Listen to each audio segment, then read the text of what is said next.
Can you share this with Mike? Right? Oh, yeah. You just put it across when you're Yeah, finished. okay. He doesn't really need to be We on need this too, mic. right? But we Yes, need he this for does, the. for the But we need stream. this for the room. We need this for the room, We right? need that for the room, for the bridge. And Mike needs this for the room too. Yes. So when you want to talk, you turn off and on. Yeah. But then don't worry about that one. This will be fun. The next one.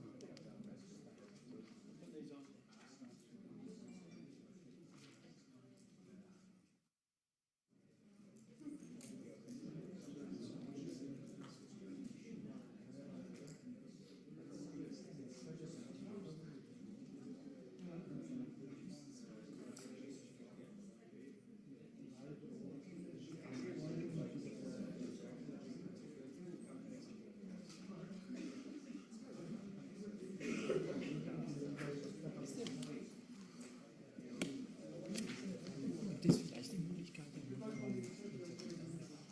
Mit denen sicher nicht.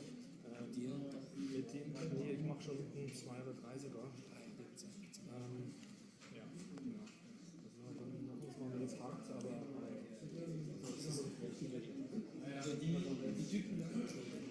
ich denke, die werden verschwinden.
Coisa.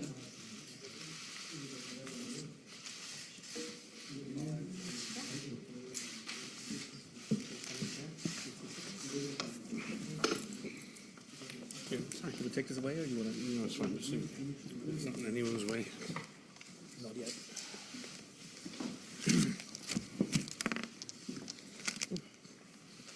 We need to share this and this.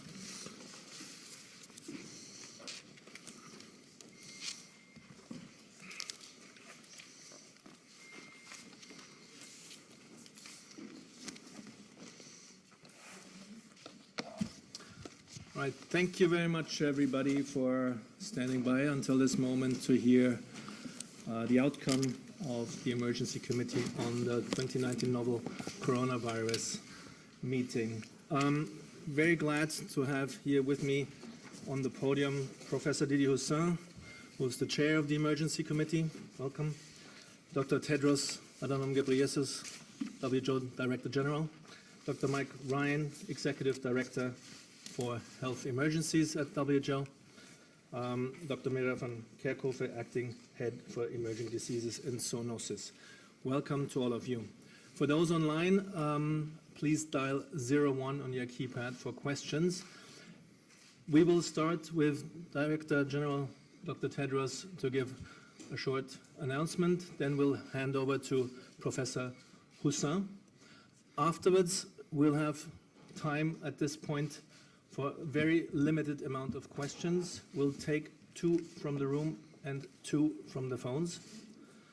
I know there are many more questions, but please bear with us. This has been a very long day. So for the panel here, please, we need to share those desk microphones to get everybody on the line also to hear us. Thank you very much, and I hand over to Dr. Tedros. Not only a long day, by the way, Tariq. I mean, Christian. It's the default. It's the default. It's also a long week since last Thursday. How many times have we met? So you must be tired of us. And so we will make it brief. That's why. And apologies also for keeping you waiting. And good evening to everyone in the room and to everyone online. Over the past few weeks, we have witnessed the emergence of a previously unknown pathogen, which has escalated into an unprecedented outbreak and which has been met by an unprecedented response. As I have said repeatedly since my return from Beijing, the Chinese government is to be congratulated for the extraordinary measures it has taken to contain the outbreak, despite the severe social and economic impact those measures are having on the Chinese people. We would have seen many more cases outside China by now, and probably deaths, if it were not for the government's efforts and the progress they have made to protect their own people and the people of the world. The speed with which China detected the outbreak, isolated the virus, sequenced the genome, and shared it with WHO and the world are very impressive and beyond words.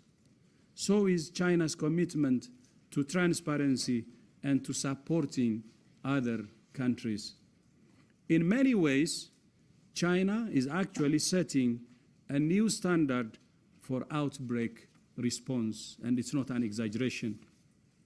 I also offer my profound respect and thanks to the thousands of brave health professionals and all frontline responders who, in the midst of the Spring Festival, are working 24/7 to treat the sick, save lives, and bring this outbreak under control.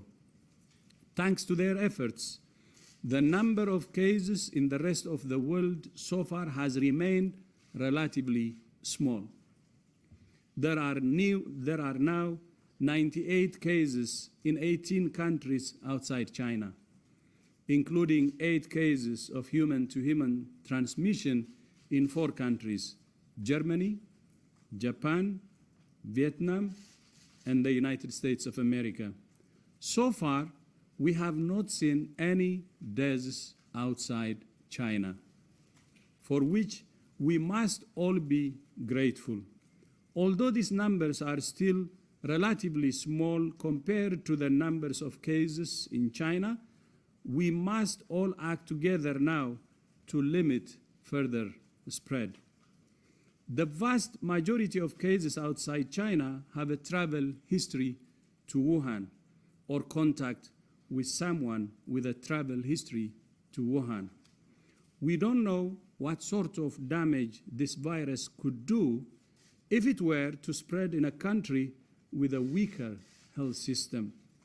We must act now to help countries prepare for that possibility. For all of these reasons, I'm declaring a public health emergency of international concern over the global outbreak of novel coronavirus. The main reason for this declaration is not because of what is happening in China, but because of what is happening in other countries. Our greatest concern is the potential for the virus to spread to countries with weaker health systems and which are ill prepared to deal with it. Let me be clear. This declaration is not a vote of no confidence in China. On the contrary, WHO continues to have a confidence in China's capacity to control the outbreak. I'll repeat this. Let me be clear.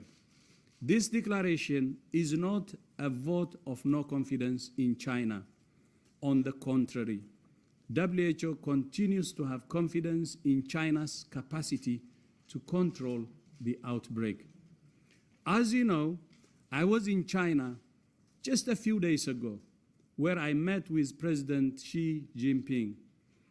I left in absolutely no doubt about China's commitment to transparency and to protecting the world's people.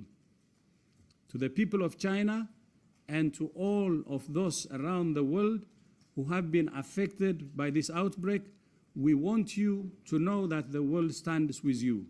We're working diligently with national and international public health partners to bring this outbreak under control as fast as possible. In total, there are now 7,834 confirmed cases, including 7,736 in China, representing almost 99% of all reported cases worldwide. 170 people have lost their lives to this outbreak, all of them in China. We must remember that these are people, not numbers. More important than the declaration of a public health emergency are the committee's recommendations for preventing the spread of the virus and ensuring a measured and evidence-based response. I would like to summarize those recommendations in 7 key areas. First, there is no reason for measures that unnecessarily interfere with international travel and trade. So WHO doesn't recommend limiting transfer or trade and movement. We call on all countries to implement decisions that are evidence-based and consistent. WHO stands ready to provide advice to any country that's considering which measures to take. Second, we must support countries with weaker health systems. Third, accelerate the development of vaccines, therapeutics, and diagnostics. Fourth, combat the spread of rumors and misinformation. Fifth, review preparedness plans, identify gaps, and evaluate the resources needed to identify, isolate, and care for cases and prevent transmission. Sixth, share data, knowledge, and experience with WHO in the world. And seventh, the only way we will defeat this outbreak is for all countries to work together in a spirit of solidarity and cooperation. We're all in this together, and we can only stop it together. This is the time for facts, not fear. This is the time for science, not rumors. This is the time for solidarity, not stigma. I thank you. Thank you very much, Dr. Tedros. And let's hear from the chair of the Emergency Committee, Professor Hussein. Thank you very much. So now was the time. Today, the Emergency Committee almost unanimously concluded that it was now time to suggest to the DG of WHO that the novel coronavirus outbreak is a public health emergency of international concern. Considering first the increase in the number of cases in China, second, the increase in the number of countries affected with cases, and also that some countries have taken questionable measures concerning travelers.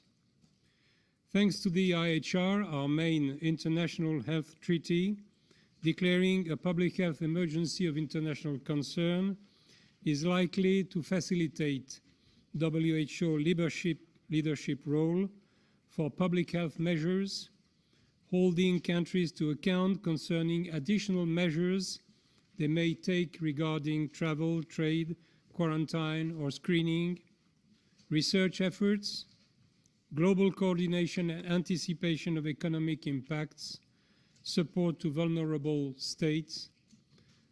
Declaration of a fake should certainly not be seen as a manifestation of distrust in the Chinese authorities and people, which are doing tremendous efforts on the front line of this outbreak with transparency, and let us hope with success. Novel coronavirus has placed its crown in several countries. Some are able to try to cope with new cases.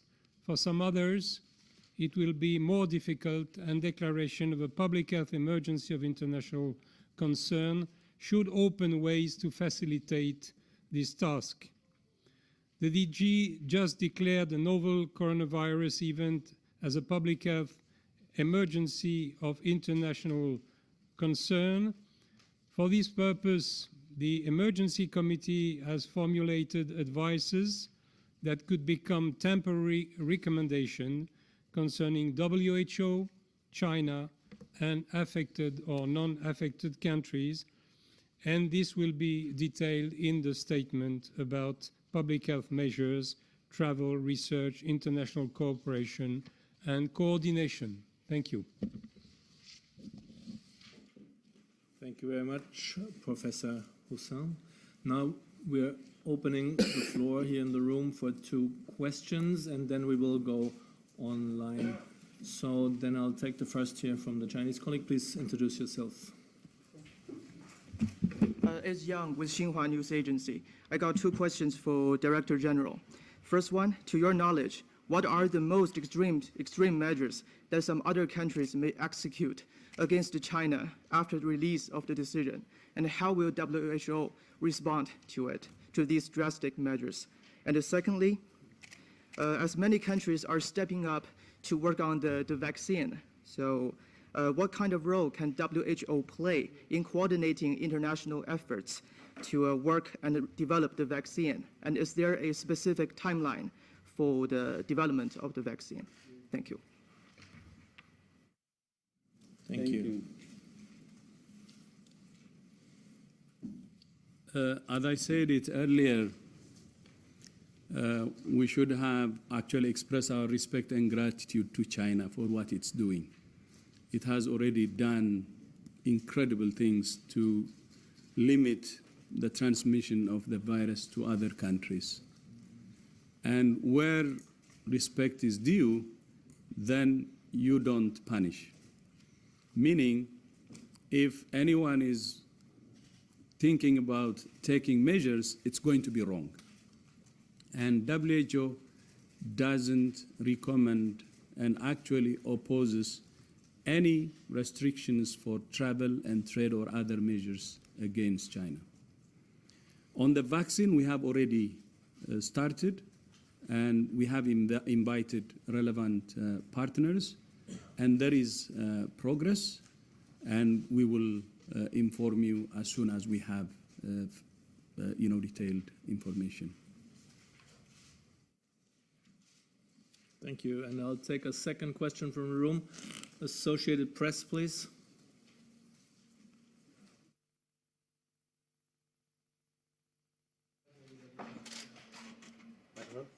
Come right now to the table. Thank you.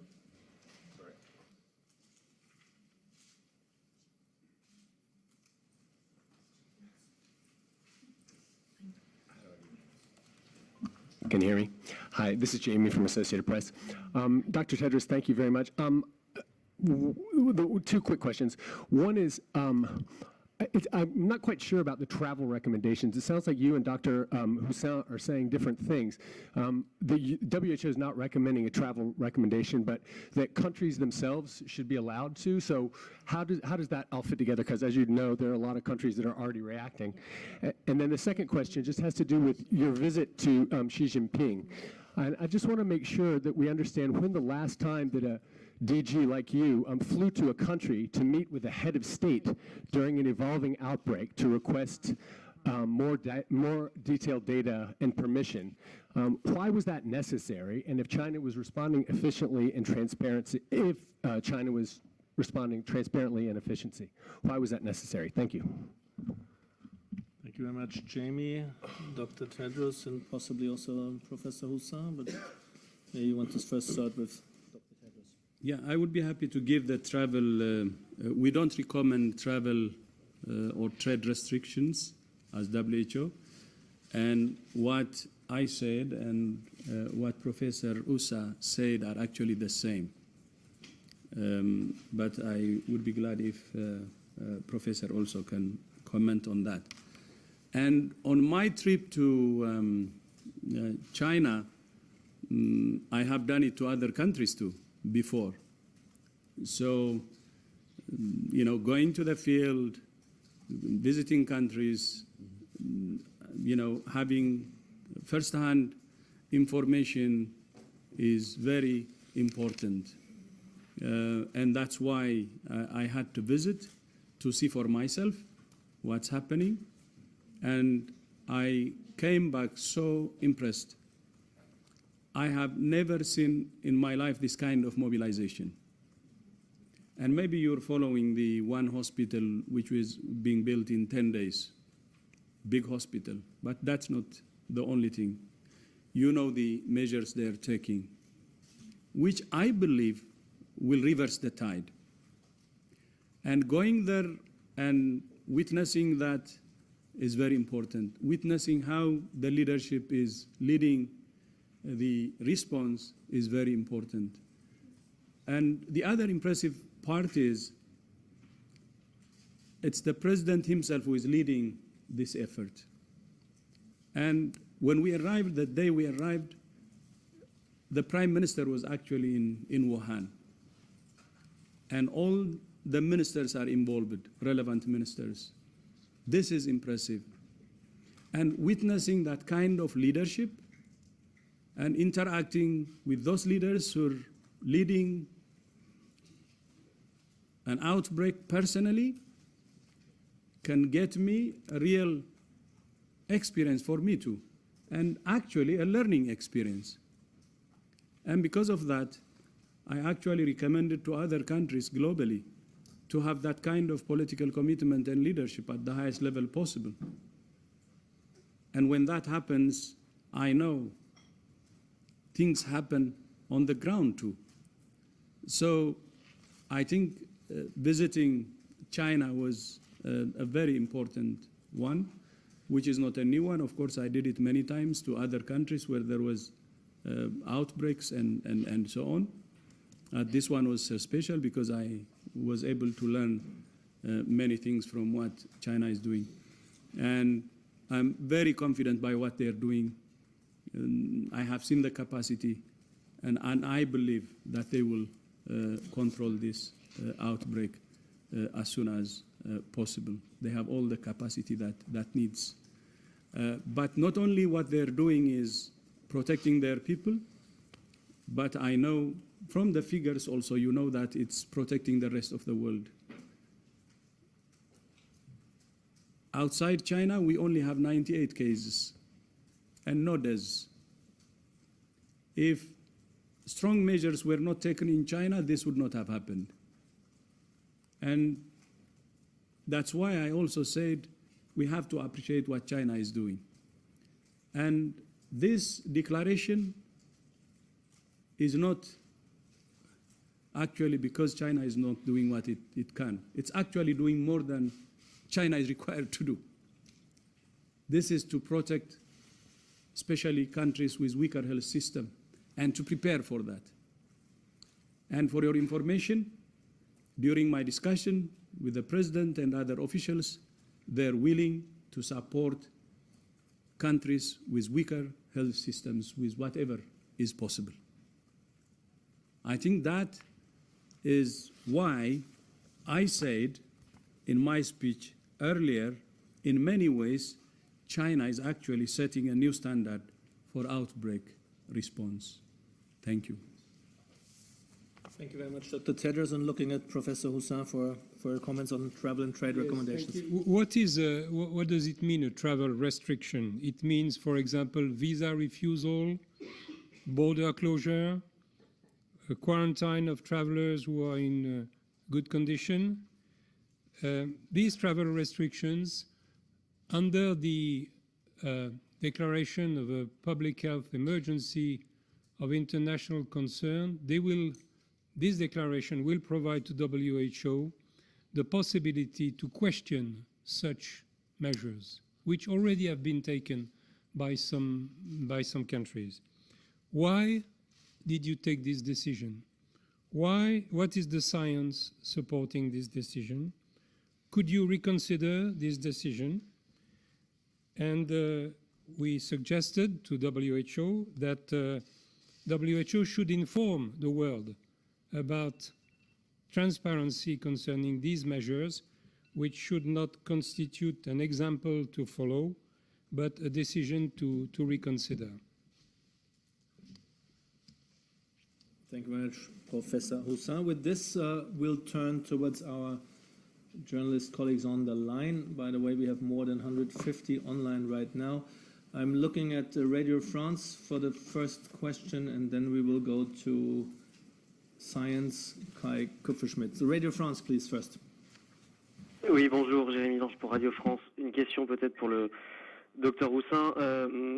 Être plus précis peut-être sur les évacuations. Parmi les mesures que vous jugez néfastes qui ont été prises par certains pays, votre opinion précise sur les évacuations et sur la fermeture de certaines liaisons entre les pays occidentaux et la Chine. Je voudrais avoir votre commentaire là-dessus. Est-ce que vous pensez que c'est là aussi des mesures qui ne sont pas nécessaires et qui sont néfastes? Merci bien, but could you please repeat for the journalists in the room and our listeners your question in English? Thank you.